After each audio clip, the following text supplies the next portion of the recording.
Hello. So again, welcome back, my dear students, to Target IAS. Okay, let's continue from where we left. तो कल हम लोगों ने बात कर ली थी what is 1 ton of refrigeration, है ना. बट हमने मैथमेटिकली बात की, यूनिट वैल्यू वाइज बात की कि 1 टन ऑफ रेफ्रिजरेशन किसके बराबर होता है, 3.5 किलो वाट्स. देखिए कन्वर्जन इसलिए भी ज़रूरी है, क्वेश्चन सॉल्व करने के लिए सिंपल है ना. ये क्वेश्चन सॉल्व करते टाइम ये कन्वर्जन काम आएगा, ठीक है. बट माय डियर अब क्या है, अच्छा आपको ये याद होना चाहिए ना, दिस यू शुड मेमोराइज, है ना, बाय हार्ट. इसको आपको अच्छे से याद कर लेना है. लेकिन अब बात यह कि what is 1 ton of refrigeration, what is the definition of 1 ton of refrigeration, होता क्या है, इसका सिग्निफिकेंस क्या है, ठीक है ना. मतलब कुल मिला के ये जो वैल्यू है ना, ये तो ठीक है चलो, बट ये वैल्यू हमें मिलती कहाँ से, अब ये समझना है. भले हमने बोल दिया ना 1 ton equal to 3.5 kilowatt, अब ये कैसे, मतलब कैसे, है ना, इसके पीछे भी तो लॉजिक जानना चाहिए. तो उसके लिए माय डियर हमें पता होना चाहिए what is the definition of 1 ton of refrigeration. बहुत ही ध्यान से सुनना माय डियर, बहुत ही ध्यान से ना. कई जगह पूछा जाता है ना, इंटरव्यू में भी पूछा जाता है, तो इसलिए बहुत ध्यान से सुनिएगा कि 1 टन ऑफ रेफ्रिजरेशन क्या होता है. देखिए अगेन ये रेफ्रिजरेशन इफेक्ट ही है, बट पर सेकेंड, है ना. So it is that again amount of heat extracted, है ना. It is again the amount of heat which is required to be extracted, है ना. तो ये भी क्या है, रेफ्रिजरेशन इफेक्ट. बट ये पर सेकेंड क्यों है, अब मैं वो बता रहा हूं. फ्रॉम, अब देखो ध्यान से, कुछ कंडीशन से बहुत याद रखना. ये कौन सी हीट है, 1 टन ऑफ रेफ्रिजरेशन हम लोग डिफाइन कर रहे हैं, हम लोग 1 टन ऑफ रेफ्रिजरेशन डिफाइन कर रहे हैं ना, ध्यान से. It is that amount of heat which is required to be extracted from, कहां से, 1 टन ऑफ वाटर. यहां से आए माय डियर, ये जो टन वर्ड है ना, ये यहां से आए, क्योंकि वो हीट है जो हम एक्सट्रैक्ट कर रहे हैं फ्रॉम 1 टन. अब ये टन का मतलब क्या है, 1000 kg, है ना. फ्रॉम 1000 kg ऑफ वाटर और 1 टन ऑफ वाटर, किस टेम्परेचर पे, एट 0 डिग्री सेंटीग्रेड. फिर सुनो, हमारे सामने क्या है, 1000 kg या फिर 1 टन ऑफ वाटर हमने लिया एट व्हाट, 0 डिग्री सेंटीग्रेड. तो अब हमें क्या करना है, उस वाटर को एट 0 डिग्री सेंटीग्रेड जो लिक्विड स्टेट है, उसको हमें कन्वर्ट करना है into what, ice, into ice eight same 0 degree centigrade, है ना. तो हमें हीट उससे निकालनी पड़ेगी ना, ठीक है. तो वही हीट माय डियर क्या होती है, 1 टन ऑफ रेफ्रिजरेशन. अब मैं पर सेकंड क्यों बोल रहा हूं, क्योंकि ये हीट निकाली गई इन अ डे, मतलब 24 आवर्स. फिर सुन लो ध्यान से, it is that amount of heat which is required to be extracted from 1 ton या फिर 1000 kg ऑफ वाटर, किस पे, at 0 degree centigrade, in order to convert it into ice at again what, 0 degree centigrade, same temperature. मतलब ये my dear कैसी heat है, sensible की latent. Yes my dear, ये लेटेंट है ना, क्योंकि इसमें कोई, मतलब हाँ लेटेंट है, क्योंकि इसमें फेस चेंज हो रहा है, there is no change in temperature.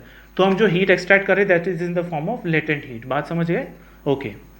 But क्या है, इन अ डे, मतलब 24 आवर्स, मतलब in 24 hours how much amount of heat I need to extract from 1 ton of water at 0 degree centigrade, जिससे कि वो कन्वर्ट हो जाए into ice at 0 degree centigrade. उसको हम लोग क्या नाम देते हैं, क्या बोलते हैं उसको, यस, 1 टन ऑफ रेफ्रिजरेशन.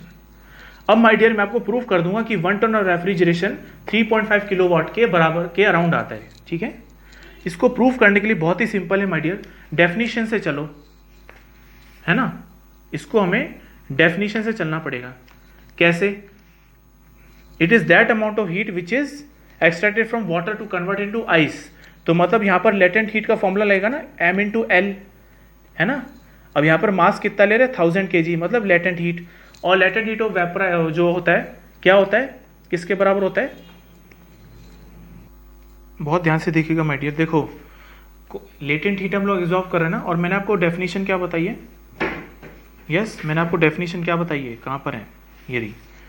देखो इसमें एक चेंज करना, इसमें माय डियर आपको चेंज ये करना है कि ये लिखा ना, it is the amount of heat which is required to extract from, this is not basically 1 ton, है ना, इट इज 1, ये होगा बेसिकली 1 US टन,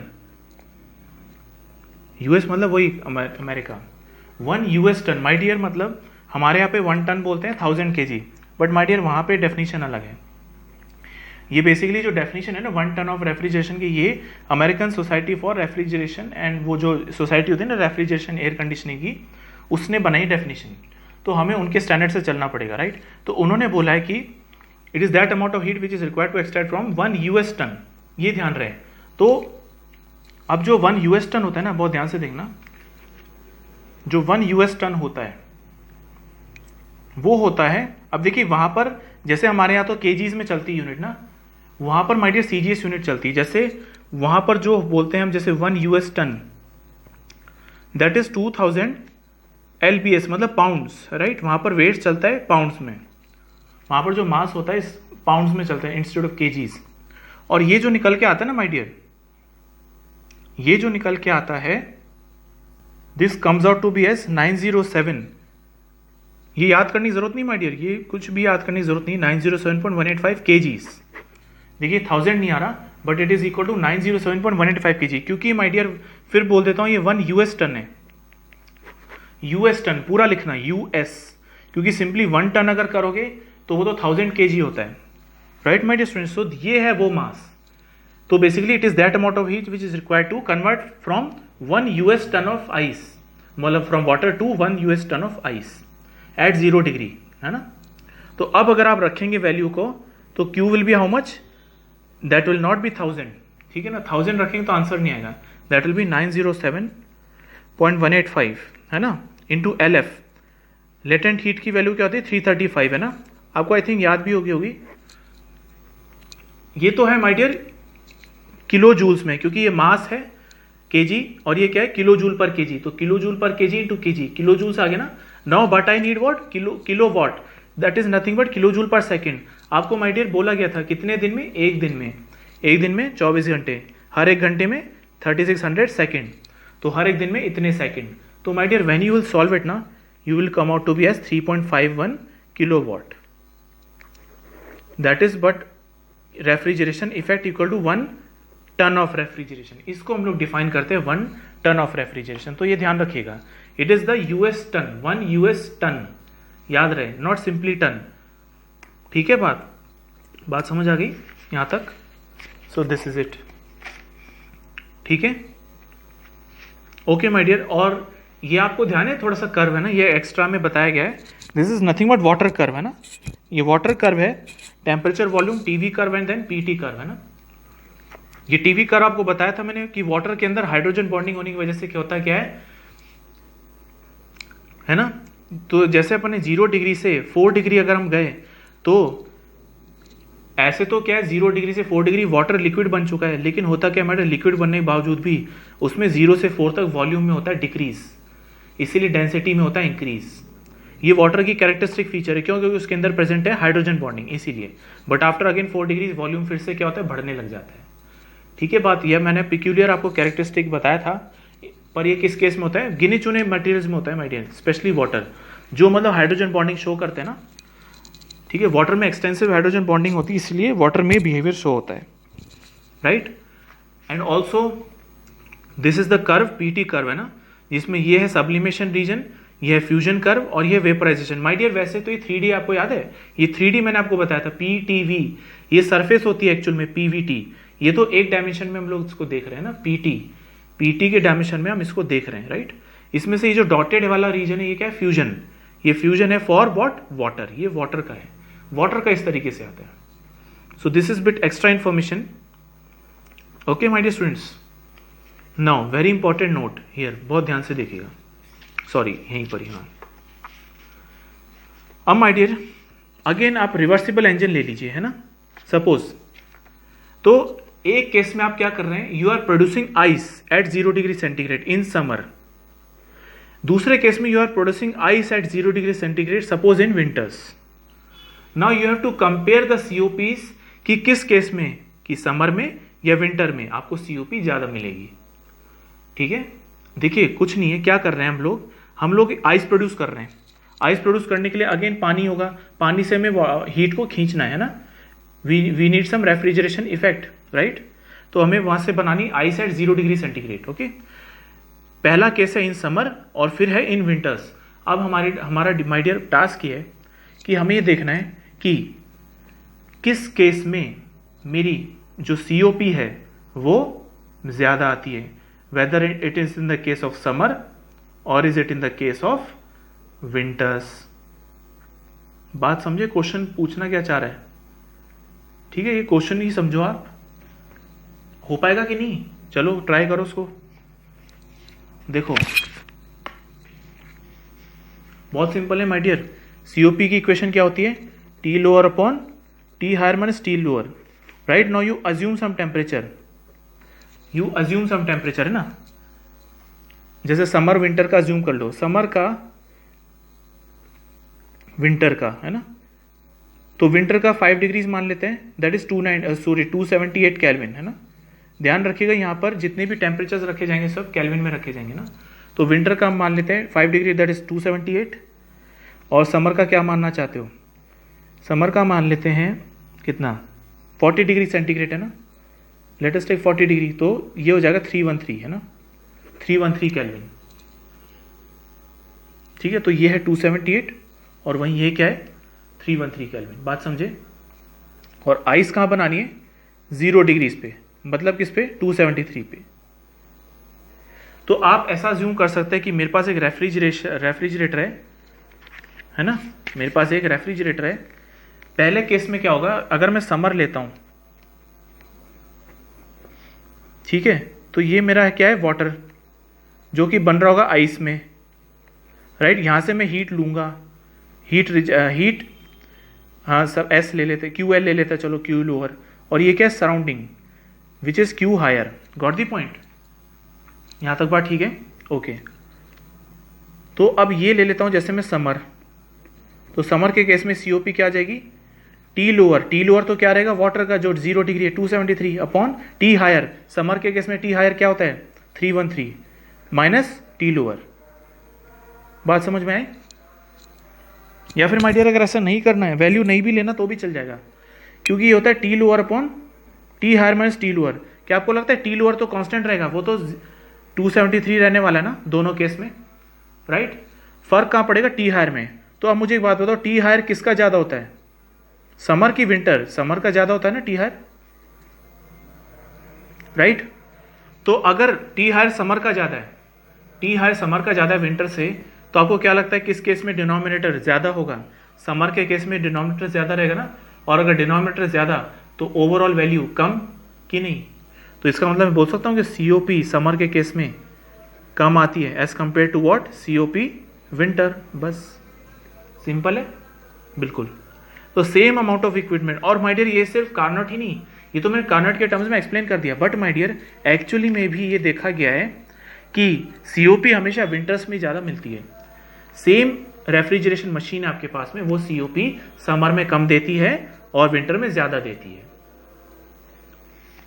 ठीक है, राइट। तो ये है वो explanation, here is the explanation for this. इसने हायर समर का 30 डिग्री ले लिया, कोई चक्कर नहीं है, ठीक है, विंटर का इसने 15 ले लिया, no issue at all, but फिर भी क्या आती है, समर के केस में सीओपी कम आती है from the winter point of view, ठीक है बात, ओके। अब आगे देखते हैं नेक्स्ट टॉपिक है representation of constant pressure lines on what, TS curve, बात समझे। कांस्टेंट प्रेशर लाइन कैसे दिखती है टीएस कर्व पे, वो समझते हैं। टीएस मतलब टेम्परेचर एंट्रोपी।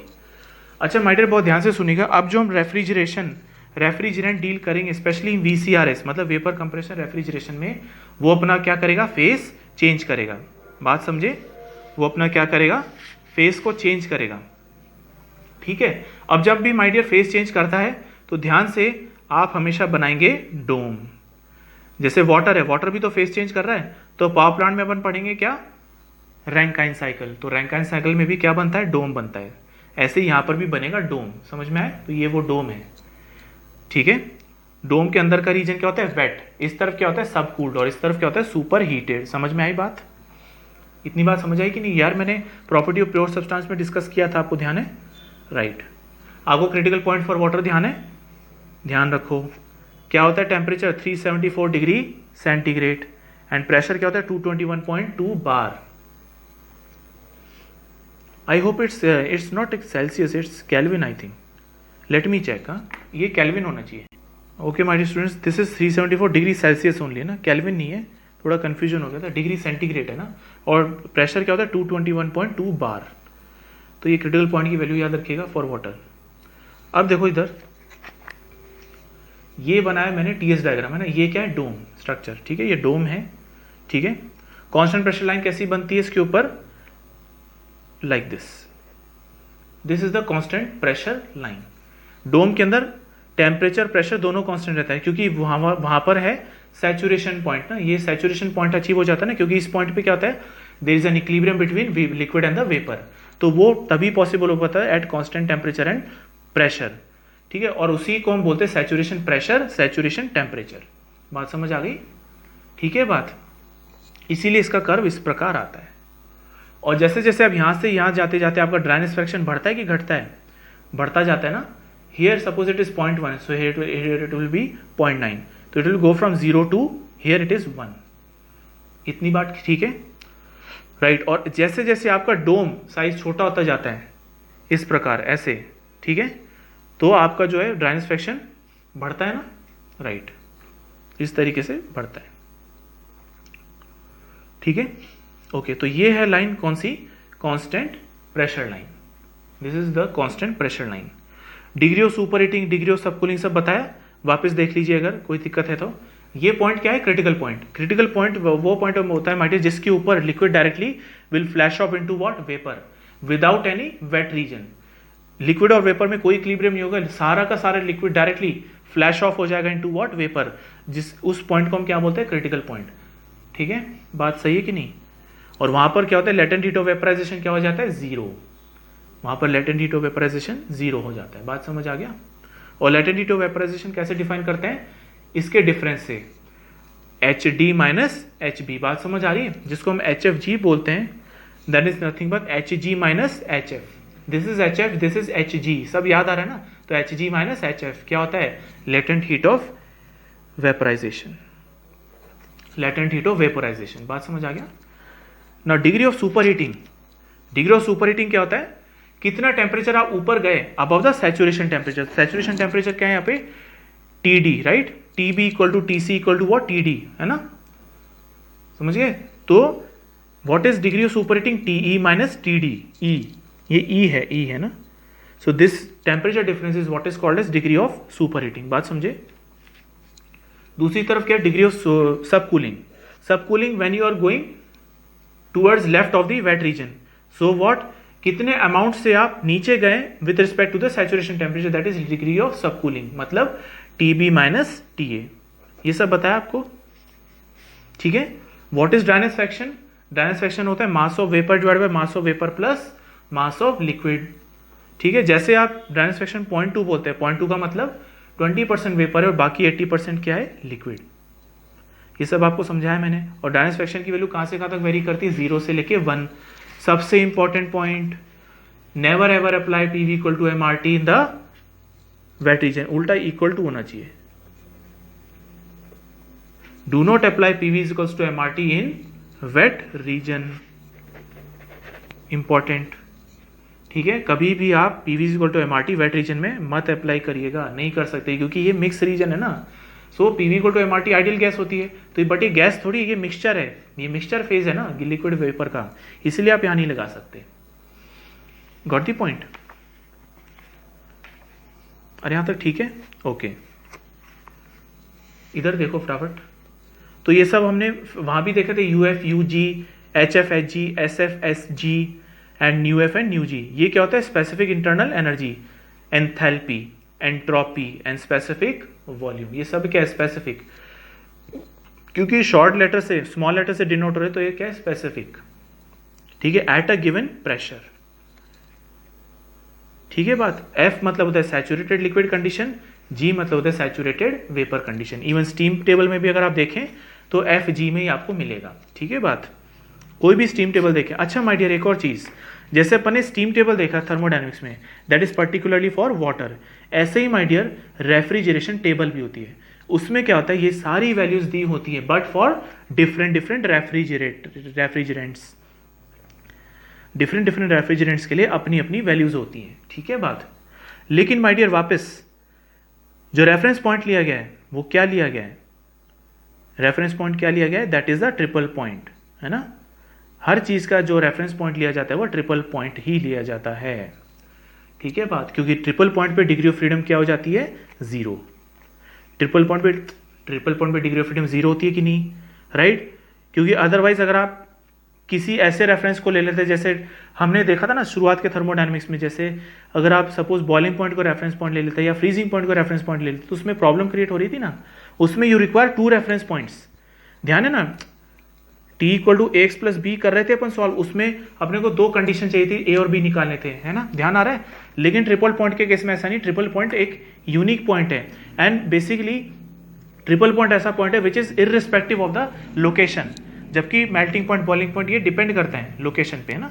इसीलिए भी हम लोग ट्रिपल पॉइंट को अपना रेफरेंस मानते हैं, कोई भी टेबल बननी है चाहे।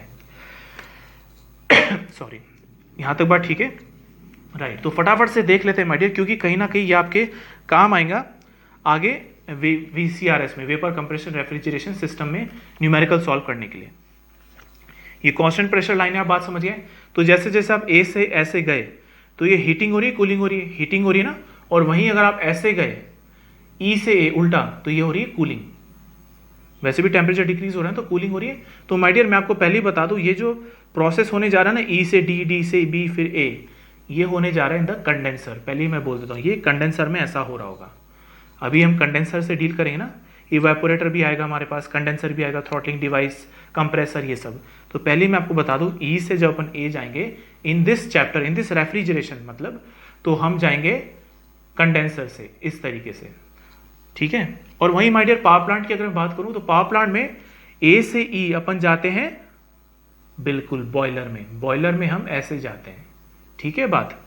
तो बॉयलर में हम पहले क्या करते हैं, सेंसिबल हीटिंग देते हैं, तो यहां पर है लिक्विड वाटर, फिर और हीट देते हैं तो water plus liquid water plus vapour, फिर और हम क्या करते हैं, फिर एक सेक्शन होता है सुपर हीटर ही, फिर एक सुपर हीटर सेक्शन होता है, उसके अंदर हम क्या करते हैं, सुपर हीटिंग करते हैं स्टीम की, ठीक है। तो ये पूरा सेक्शन कहां दिखा रहा है, बॉयलर का सेक्शन है पावर प्लांट में।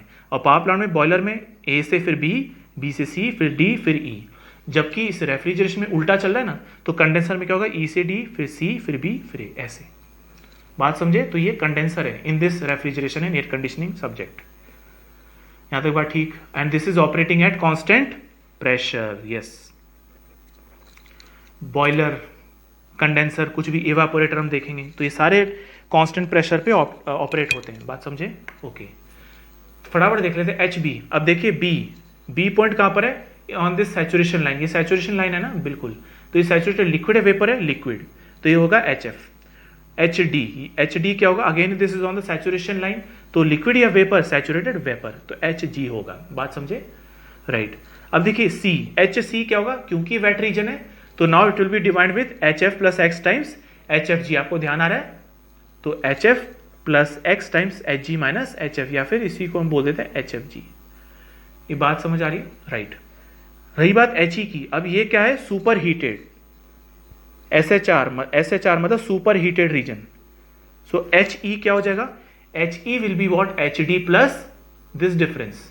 सो H D plus it will be, since it is at all constant pressure, तो कांस्टेंट प्रेशर में delta H equal to delta Q equal to CP delta T लिख सकता हूं कि नहीं। तो ये इधर आ जाएगा CP of vapour into TE minus T D. बात समझे, ये बहुत इंपॉर्टेंट है माय डियर। अगर आपको एंथैल्पी निकालनी है सुपर हीटेड रीजन, तो इस तरीके से निकालनी है, H D plus CP of vapour आपको दिया रहेगा क्वेश्चन में, into TE minus T D. उसके लिए आपको पता करना पड़ेगा इस पॉइंट पे टेम्परेचर, या तो दिया रहेगा या फिर हम लोग पता करेंगे बाय डिफरेंट मेथड, वो क्वेश्चन से आपको क्लियर होगा ना, क्वेश्चन जो अपन सॉल्व करेंगे। तो वहीं अगर एच ए की बात करूं, तो अब हम कहां पहुंच गए, सब कूल्ड में। अब हम सब कूल्ड में पहुंच गए, तो अब क्या होगा, H A will be what, H B minus this difference. तो एच बी माइनस डिफरेंस क्या होगा, सीपी दिस टाइम लिक्विड, क्योंकि यहां लिक्विड है ना, CP of liquid times TB minus TA. इतनी बात ठीक है, ठीक है बात। और आई थिंक मैंने आपको प्रॉपर्टीज ऑफ प्योर सब्सटेंस में भी बताया था, इनफैक्ट आपके लिए ये रिवीजन ही चल रहा है ना, रिवीजन हो रहा है आपके लिए। अब एंट्रोपी की बात कर लेते हैं। अगेन बी और डी, ये क्या है, सैचुरेटेड लिक्विड, सैचुरेटेड वेपर, तो ये एस एफ एस जी, ये बात ठीक है। एस सी की बात करो, तो जैसे H F plus X times H F G, ऐसे S F plus X times S F G. और माय डियर एक और इंपॉर्टेंट चीज ये याद रखना, एस एफ जी बराबर क्या होता है, H F G upon T saturation. जो सैचुरेशन टेम्परेचर यहाँ पर क्या, T B equal to T C equal to T D. तो HFG अपॉन T सैचुरेशन क्या देगा SFG, ये इंपॉर्टेंट कन्वर्जन है, HFG अपॉन T सैचुरेशन। बात समझ आई, इंपॉर्टेंट कन्वर्जन है, SFG बराबर HFG अपॉन T सैचुरेशन, समझे। अब रही बात E, सुपर हीटेड है, A सब कूल्ड है, तो जब सुपर हीटेड की बात करेंगे तो अगेन SE क्या होगा, SD प्लस दिस डिफरेंस, तो SE will be SD plus difference क्या होगा is this time CP log natural log आएगा ln higher temperature upon lower temperature TE upon TD, इस तरीके से। बात समझे, तो CP of vapour ln TE upon TD, बात समझ आ गई, राइट। अब ये ऐसे, ये क्या सब कूल्ड, तो this time this will be what SB minus this difference, तो SB minus CP of liquid log higher temperature upon lower temperature, तो SB minus CP liquid log natural log TB upon TA higher temperature upon lower temperature. बात समझ में आई, okay my dear students, okay my dear, दोनों एक दो device होती हैं, दोनों ही क्या होती है वर्क इनपुट वर्क कंज्यूम मतलब पावर कंज्यूमिंग डिवाइस होती हैं। एक तो होती है पंप और एक होती है क्या कंप्रेसर, दोनों में बहुत ही फाइन डिफरेंस है। पंप क्या करता है माय डियर, सिर्फ बढ़ाता है प्रेशर, ध्यान रखिएगा, बहुत important point of view my dear, interview specially interview के लिए, ठीक है ना, अक्सर पूछ लिया जाता है पंप और कंप्रेसर में डिफरेंस बता दीजिए। तो देखिए पंप जो होता है ना सिर्फ प्रेशर बढ़ाता है, ठीक है, राइट, ओके माय डियर। और पंप के केस में माय डियर जो वर्क होता है वर्क इनपुट, मैं आपको बता दूं वर्क इनपुट इस केस में काफी कम होता है, क्योंकि माय डियर बहुत ही सिंपल रीजन है, वर्क कैसे डिफाइन होता है for open system minus new DP, याद आ गया। अब न्यू पंप क्या हैंडल करता है, ओनली लिक्विड, ध्यान रखिएगा सिर्फ लिक्विड हैंडल करता है माय डियर, जबकि कंप्रेसर क्या हैंडल करता है, गैस, कंप्रेसर गैस हैंडल करता है जबकि पंप लिक्विड हैंडल करता है। और आपको पता है न्यू ऑफ लिक्विड बहुत ही कम होता है न्यू ऑफ गैस से, तो जब न्यू ही लिक्विड गैस से कम है तो वर्क अपने आप पंप का काफी कम आएगा with respect to what compressor, इसीलिए कंप्रेसर ज्यादा वर्क कहीं ज्यादा वर्क खाता है as compare to what pump.